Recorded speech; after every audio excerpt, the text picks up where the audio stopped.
उस अखबार ने हेडलाइन बनाई कि मैं क्या निकाल करके ले गया। फिर एक आईएएस उसमें शामिल था। उस आईएएस को मैं कभी नहीं भूल सकता। उन पत्रकारों को मैं कभी नहीं भूल सकता, जिन्होंने ये खबर छपवाई थी मेरे घर खाली होने के बाद कि मैं उस घर से कुछ सामान ले गया। मैं जब तक राजनीति में हूँ, मैं ये बात नहीं भूलूँगा। और जिन्होंने इस तरह का काम किया, ऊपर वाला सजा दे, भगवान सजा दे, और फिर समय बदलता है तो सजा अपने आप मिलती है। मैंने एक स्टेटमेंट अखिलेश जी का सुना था कि जिन लोगों ने मुझे लेकर कहा कि टूटी वाली उनसे मैं चिलम उठाऊंगा। ये भी लेकिन आपने मौज काट ली। आपने भी तो मौज काट ली। मैंने नहीं मौज नहीं काटी मैंने। अब मैंने इसलिए आपने तो चढ़ा दिया ना चिलम वाले बाबा। मैंने इसलिए कहा कि जैसा करोगे वैसा भरोगे।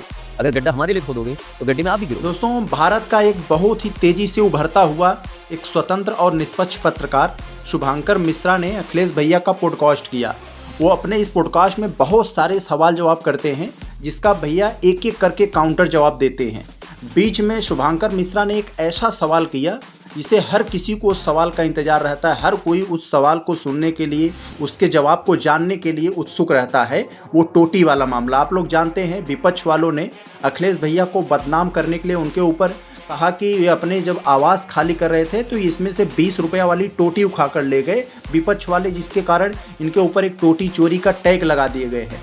ये सवाल जब इनसे पूछा गया, भैया बड़े भावुकता होकर, बहुत ही भावुक होकर ऐसे सवालों का जवाब देते हैं। वो बताते हैं कि उनको बदनाम करने के लिए कभी टोटी चोरी का आरोप लगाते हैं, कभी उनके आवास को गंगाजल से धुलाई करते हैं, और कभी कभी जब भी कहीं मंदिर में जाते हैं तो उस मंदिर की फिर से धुलाई करते हैं। तो ऐसे सवालों का जवाब देखिए भैया ने कैसे दिया। लेकिन वो खबर जब मैंने घर खाली किया तो उस अखबार ने हेडलाइन बनाई कि मैं क्या निकाल करके ले गया। फिर एक आईएएस उसमें शामिल था। उस आईएएस को मैं कभी नहीं भूल सकता। उन पत्रकारों को मैं कभी नहीं भूल सकता, जिन्होंने ये खबर छपवाई थी मेरे घर खाली होने के बाद कि मैं उस घर से कुछ सामान ले गया था। मैं जब तक राजनीति में हूँ, मैं ये बात नहीं भूलूंगा। और जिन्होंने इस तरह का काम किया, ऊपर वाला सजा दे, भगवान सजा दे, और फिर समय बदलता है तो सजा अपने आप मिलती है। मैंने एक स्टेटमेंट अखिलेश जी का सुना था कि जिन लोगों ने मुझे लेकर कहा कि टूटी वाली उनसे मैं चिलम उठाऊंगा। ये भी लेकिन आपने मौज काट ली। आपने भी तो मौज काट ली। मैंने नहीं मौज नहीं काटी मैंने। अब मैंने इसलिए आपने तो चढ़ा दिया ना चिलम वाले बाबा। मैंने इसलिए कहा कि जैसा करोगे वैसा भरोगे। अगर गड्ढा हमारे लिए खोदोगे तो गड्ढे में आप भी गिरोगे। मैं ये जानना चाहता हूँ, वो आईएएस कौन था? मैं भी मुख्यमंत्री रहा हूँ। वो आईएएस कौन था जिसके इनके कहने से सभी पत्रकार पहुंचे थे? 8:30 बजे कभी पत्रकार सो के उठते मुझे याद है कि मैं टीवी से मैं खबर पढ़ा था मेरे हैं। 8:30 बजे कोई पत्रकार सो के उठता है? ये मैं कैसे यकीन कर लूँ इस बात? मैं उस दिन टीवी पर एंकरिंग कर रहा था जब एक रिपोर्टर जिस चैनल में था ये खबर चली थी कि अखिलेश जी जिस मकान में वहां से सारे इटालियन टोटी जिक्र भी था इटालियन टोटियां। और भी बहुत सारी बातें कही। हाँ दोस्तों, अखिलेश भैया ने यहाँ आज साफ साफ सीधा बोल दिया है कि टोटी चोरी के मामला को लेकर झूठी खबर बनाने और बनवाने वाले को आने वाले समय में बख्शा नहीं जाएगा। हम उनको भूले नहीं हैं और ना ही कभी भूल सकते हैं। उनको समय पर जवाब दिया जाएगा। देखिए, मैंने आपको लेकर एक पोस्ट डाला कि अखिलेश यादव जी आ रहे हैं, क्या सवाल पूछें। जिस जी का आप कह रहे की घटना मुझे याद है, आपको वो संज्ञा दे दी गई एक शब्द की कि आपको जब चिढ़ाना होता है तो एक शब्द जिक्र। मैं ये बीजेपी का हमेशा याद रखूंगा, और उसे आईएएस को मैं कभी नहीं भूल सकता। मैं लाइव कह रहा हूँ, आपके चैनल पे कह रहा हूँ, और वो आईएएस अगर सुन रहा होगा तो वो जान रहा होगा कि मैं किसके लिए कह रहा हूँ, क्योंकि एक आईएएस नहीं मेरे को आईएएस के बारे में बताया आज। हम उनमें से नहीं कि जो भूल जाएं। और यहाँ पर शुभांकर मिश्रा ने एक बहुत ही बेहतरीन सवाल किया।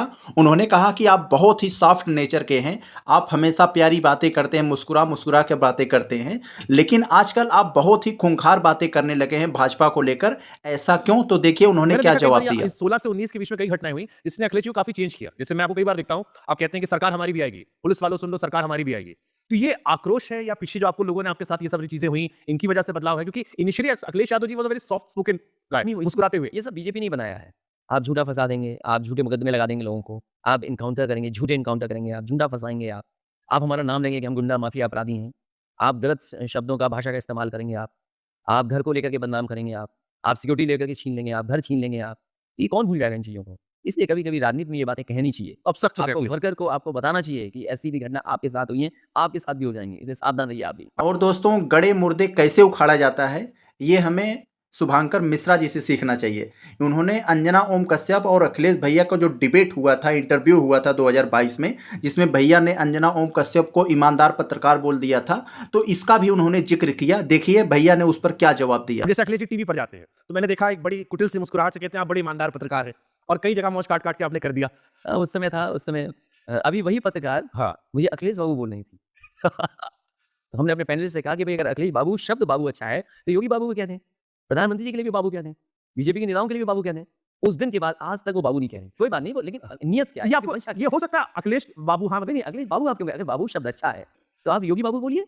प्रधानमंत्री जी को भी बाबू बोलिए या और हमारे समक्ष लीडर है, समकक्ष जो लीडर हैं, उनके बारे में भी बाबू लगा के कहिए। तो आप भेदभाव क्यों कर रहे हैं? ठीक है, बट जैसे एक मध्य प्रदेश में घटना हुई, आप मध्य प्रदेश में गए थे और आपने कहा नाम क्या तुम्हारा? कई लोग कहते हैं अखिलेश जी से टाइट सवाल और दोस्तों यहाँ पर मिश्रा जी ने एक बहुत ही बढ़िया सवाल पूछा है कि आप उत्तर प्रदेश के जब 2027 में मुख्यमंत्री बनेंगे तो आपकी प्राथमिकता क्या रहेगी, किस सेक्टर में आप क्या करने वाले हैं। तो देखिए कितना बेहतरीन जवाब दिया जिसे हम सबको बहुत ही अच्छा।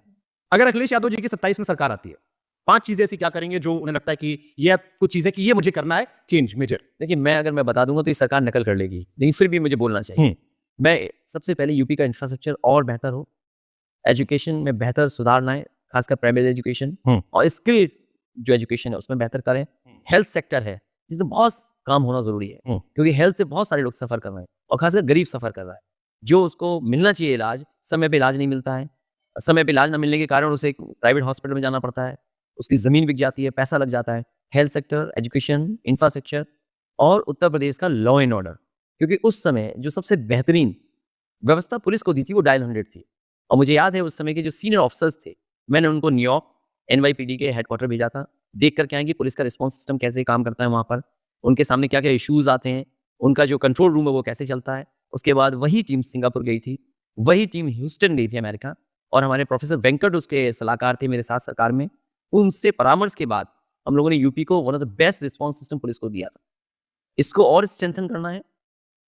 हमारी बेटियां, महिलाओं को बहुत फेस करना पड़ रहा है हेल्थ में, एजुकेशन में और सुरक्षा में, क्योंकि मैं जो खबरें पढ़ता हूँ या जो मैं डेटा देख रहा हूँ, कहीं ना कहीं बहुत ज़्यादा सफ़र कर रही हैं। इन तीनों सेक्टरों में सुधार और उनके लिए क्या बेहतर कर सकते हैं ज़रूर।